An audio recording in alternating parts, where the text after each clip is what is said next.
ये कभी मुझे कहते हैं कि अपनी ज़बान निकालो, मैं उस पर किस करना चाहता हूँ। कभी कहते हैं कि अपने होंठ तो मैं उन पर किस करना। जी मुफ्ती साहब आप आ जाएं, आपको बहुत रिस्पेक्ट मिलेगी, आपको सब कुछ मिलेगा। तो फिर इन्होंने कहा, इन्होंने मुझे कॉल पे कहा कि हाँ अच्छा मुझे सिर्फ 50,000 और आने जाने का टिकट और रिहाइश मिलेगी, इसके अलावा और कुछ नहीं मिलेगा।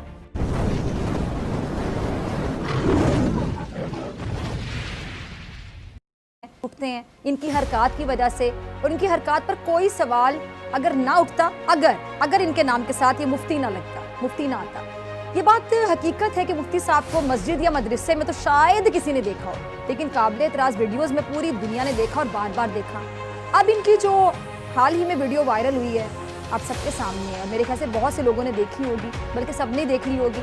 हरीम शाह की मुफ्ती कवि को थप्पड़ मारने की वीडियो का सोशल मीडिया पर हंगामा है। अब इस वीडियो के बाद मुफ्ती साहब की कई और वीडियोस भी वायरल हुई हैं।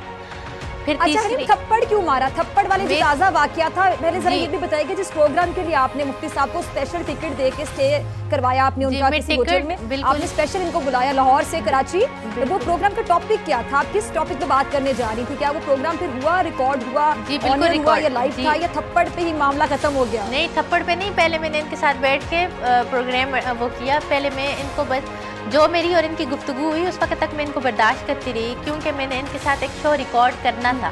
मैंने इनको थप्पड़ मारना था, मैंने इनको बहुत मारना था, लेकिन इनको मैंने बाद में मारना था। तब तक वो हाँ, आपने शायद मेरे ख्याल से क्लियर किया कि आपने दिल में सोचा था कि आप इनसे बदला लेना चाहती थी, बिल्कुल के लिए किया आपने, बिल्कुल मैं इनको मारना चाहती थी, ये सब कुछ करना चाहती थी। उससे पहले मैं प्रूफ अपने पास रिकॉर्ड करना चाहती थी, हर एक चीज़ का प्रूफ रिकॉर्ड करना चाहती थी। जब मैं एयरपोर्ट पे गई, इनको एक्सपोज करने की नियत से। हाँ, मैंने जब मैं इनको मतलब टेलीफोनिक गुफ्तगू हुई, जी आपने मेरे शो में आने, तो इन्होंने पहले कहा कि तुम मुझे गाड़ी के मुझसे वीडियो कॉल पे बात करो। मैंने कहा ठीक है। मुफ्ती साहब तब एक रात को एक पार्टी के अंदर थे, वहाँ पे पार्टी माहौल था। कहते हैं कि अगर तुम मेरे साथ हो तो तुम्हें मैं बहुत सारे फ़ायदे दिलवा सकता हूँ, हर चीज़ मेरे पास रिकॉर्ड है मेरे फ़ोन में। आप किसी को कहें तो वो ऑनर चलाते हैं कि मैं सारी चीज़ें सबूत के साथ लेके आई हूँ।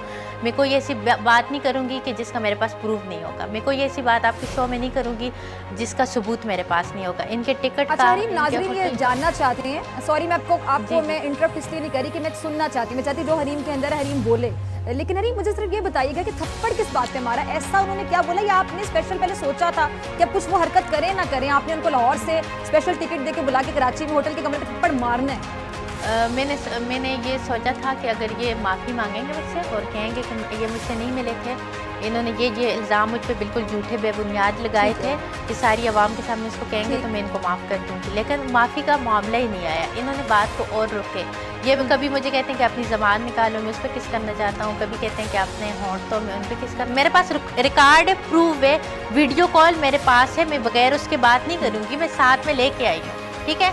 और मैं आगे से हंस के टाल रही हूँ कि ये किसी तरह मैं आगे से हंस रही हूँ और ये कर रही हूँ कि ये बंदा किसी तरह मेरे हाथ आए, मुझ तक पहुँचे। अगर अभी से मैं एग्रेसिव हुई, अभी से मैंने गुस्सा किया या अभी से मैंने ऐसा कुछ शो किया तो ये बंदा मेरे हाथ नहीं आएगा। लेकिन इन्होंने जब ऐसा कहा, मैंने कहा जी मुफ्ती साहब आप आ जाएं, आपको बहुत रिस्पेक्ट मिलेगी, आपको सब कुछ मिलेगा। तो फिर इन्होंने कहा, इन्होंने मुझे कॉल पे कहा कि हाँ अच्छा मुझे सिर्फ 50,000 और आने जाने का टिकट और रिहाइश मिलेगी, इसके अलावा और कुछ नहीं मिलेगा। मैंने कहा क्या? अच्छा मैं सॉरी आपकी बात काट रही हूँ, जैसा कि इन्होंने आपसे पहले बड़ी अजीबोगरीब सी गुफ्तगू की, तो इन्होंने आने से पहले ये भी कहा कि फिर मुझे और भी कुछ फायदे चाहिए आपसे। आप समझ रही हैं मैं क्या पूछना चाह रही हूँ? जी बिल्कुल। और ये कि तुम रात मेरे साथ गुजारोगी, सुबह की नमाज तक हम साथ में होंगे और फिर उस वक़्त हम ये करेंगे।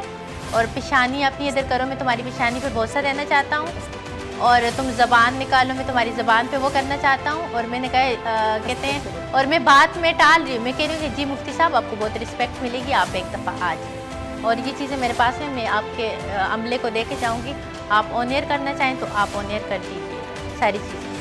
और फिर मैंने कहा जी आपको एक मिनट के लिए ऐसा नहीं लगा कि चले बदला मैं ना लूँ इनसे, ये मैं प्रोग्राम ही कैंसिल कर दूँ, ये तो फजूल बातें करने पर आ गए? नहीं, मुझे आपको आपके दिल में बदला का वो इतना था कि मैंने बदला लेना, थप्पड़ मारना है। हाँ फिजा, और जिस रेस्टोरेंट में, अच्छा सबसे पहले मैं इनको इस रेस्टोरेंट में लेके गई। अब ये मेरे भाई का है, शानदार शनवारी, मेरे बहुत प्यारे भाई हैं, उनके रेस्टोरेंट में मैं लेके गई। और शुक्र है हर जगह मेरे साथ मेरी टीम मौजूद थी और मैं उनके साथ यूं चेयर पे बैठी, और इस बंदे ने वहाँ पे मुझे चेयर के पीछे से हाथ लगा के जब टच किया तो मैंने कहा यहाँ पे अगर किया तो फिर सारा प्लान कैंसिल हो जाएगा, तो नहीं अभी खुद को कंट्रोल करने ये सारी चीज़ें हो जाएं, फिर एक ही दफ़ा। इनको एक थप्पड़ ही नहीं पड़ा, इनको मैंने जूते भी मारे हैं। मैं पूरी कौम के सामने एक ही बात करूँगी कि जो कहूँगी सच के सिवा कुछ नहीं कहूँगी, और जो बात भी कहूँगी विद सबूत प्रूफ के कहूँगी। कोई भी ऐसी बात नहीं कहूँगी कि जिसके मैं टीवी चैनल को या फिजा आप। अच्छा जरा मुफ्ती साहब से बात कीजिएगा हरीफ, उनसे जरा उनके सामने बात कीजिएगा। इन्होंने वो एक कोई और कहानी सुना रहे हैं, बिल्कुल झूठ बोल रहे हैं। इनको जो है तो फ़ोन पे मैंने कांटेक्ट किया, इनको बुलाया, मैं इनको गाड़ी के अंदर मैंने बैठाया और वो ये मेरे साथ सीट पे बैठे थे। वो वीडियो भी अगर आपके थी तो अभी मैं आपको दिखा देती हूँ। मैंने हर चीज़ की वीडियो बनाई है और हम हर चीज़ को रिकॉर्ड कर रहे थे हमारी। अच्छा जरा हरीम वो अल्फाज दोहराइएगा मुफ्ती साहब के सामने जो इन्होंने आपको कहते एग्जैक्ट, अगर आपको अल्फाज याद है। मुफ्ती साहब ने पहले